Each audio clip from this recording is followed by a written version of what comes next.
I wonder if any of you have ever wondered if there are actual girls behind our new Lubadoos adventure series. The answer is a big, fat yes.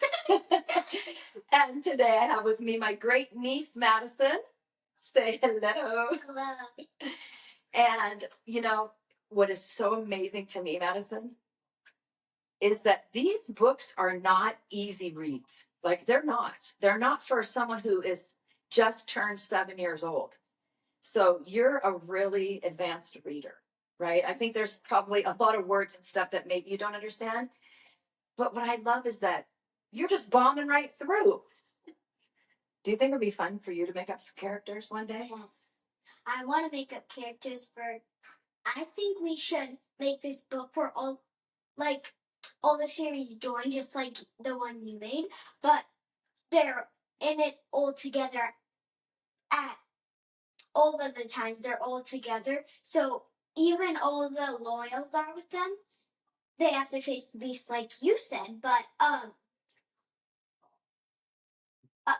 all of the characters that are real, the names are real, and real people are there. They get to choose the name. So all the girls, all the Levadoo girls, and they get to choose names of things. But you also think it would be really cool if toward the end, after all 7 have their own story, if they all come together and wait, I thought it was 9. I'm telling you what, this kid doesn't forget anything. You don't forget anything, do you? Nothing. I remember when I told you when I was first writing these stories, and initially I was going to have Madison in the mountains. And I was excited. I was like, wait, I don't remember what was the mountain secret. That's what it was going to be. Yeah, I know, but what was my character? You were always Madison. No, my loyal. Oh, Glimmerhawk is the one that's in the mountain. I want Glimmerhawk so bad. She looks so pretty. Yeah, Glimmerhawk is. But you know what? Glimmerhawk doesn't talk. Oh, wait till you see what happens in book 5 with Glimmerhawk. When you're creating these stories, it just sometimes you have to move things around. And also, we wanted different types of personalities, one after the next. So let me give you an example. In the first book, the Blair personality, she's a little quieter, and the Madison character is more determined. And so we wanted to show a lot of different types of personalities. So like the Madison in my story is very much like the real Madison. The real Madison says, I'll figure this out. I'll do it myself. I'll figure it out, right? Like Blair, she's quiet. She liked the help, but I was like, I'm doing this on my own. And I did not trust Pagoda when he tried to give me the mushroom. I was like, you're going to put that goop on my face. You're exactly right. That's exactly what. I don't think so. But so you know what? You bring up a really good point. And we, by the way, didn't talk about anything about what we were going to talk about, did we? You brought up a good point because one of the things that's in that book is about trust. Yes. And so in real life, we have to trust the right people, but we also have to be careful. This girl is so good. Can you hold that thought? Okay. We have to trust the right people and not trust the wrong people. So as you grow up, you have to figure out, like, who can I trust? Thankfully, you have people like your parents that can help you figure out who to trust, right? But you made a good point. You also have to learn to trust yourself and your instincts, right? Sometimes you just have to go with your gut. What did Pagoda call the gut? Do you remember? He calls it your middle. No, he says things wrong, doesn't he? But he's really wise. Yes, isn't he? I don't like that in every story he had to disappear. I wish he could just go with them to their land, but they're not in the magical place. How could Pagoda be there if there's no magical place? Exactly. Oh, I know. Everyone wants him to go home with him. I want him to go home with me. I want him. I like that. I, in the story, had to rescue someone, but I was being challenged by beasts. Yeah. How did you like the clocks? Did you think it was kind of cool that she was able to figure out all this? And I found this book. Well, Biscuit did. Annoying. I'll tell you a little about Biscuit. Would you please? He is annoying. He has bright feathers, and he always is Talkative. yes. And he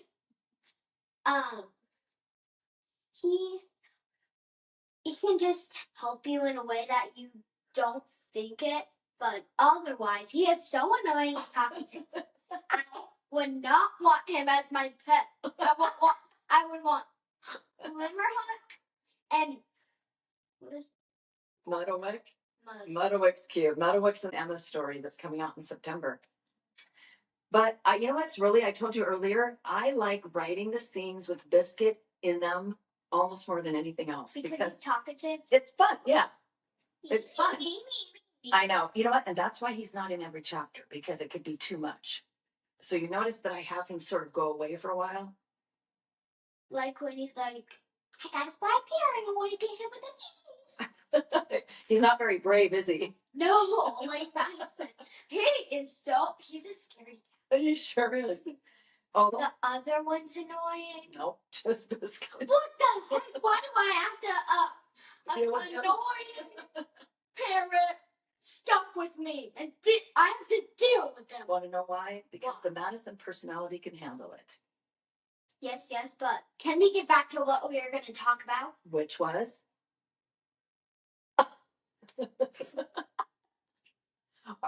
Would you like, here, this is the Madison show. Okay, now get to it right now. You know what? I never even looked at my notes at all. But do you like adventure stories like these? What do you like about them? They're so creative and stuff. You're creative. I can't even draw stick people. Like, I'm the least artistic person you know. I can draw a kitty cat standing up, but I can't draw like a normal kitty cat. You know what I love about books? You get to decide for yourself how things look. Yeah. You get to imagine them. I love that. I love that you can just imagine because what I have in my brain when I'm reading is completely different than how you probably see it, right? What would you say, though, if I told you that our plan one day is to have a board game? There'll be the little Madison and Blair and Emma, all of them. So when you're playing the game, you would choose one of those to move around the board. Then there'll be a bunch of cards. There'll be different cards you pull. Won't that be exciting? Yeah. And then the dolls will come out, which will be exciting too. And then the journal. So I already have Blair's journal. I don't have mine because it didn't come out yet. Right? Yes. What the hell? Now, my favorite part of that was when she found the keeper and the artist. The timekeeper, Orin the timekeeper. If she hadn't rescued him, the whole forest would have never been the same. Because of him being trapped? Yeah. Because of the beast. Why do you love to read? Because it's interesting, you can learn stuff, it's fun, and you don't have to just be on screens, and once you're on a book, it's like you're in there. It's like you imagine pictures. Like in a chapter book, you can imagine the pictures, and it's like you're there. If it's a good book, you're right. You are totally there. I love that so much. Okay, Madison, I'm going to say one more thing, and then we'll wrap up. Would you like it if I told you when we finish something that nobody else knows? And nobody's going to know for a while. If I tell you something that's going to happen in book 6, and right now we're only at 2.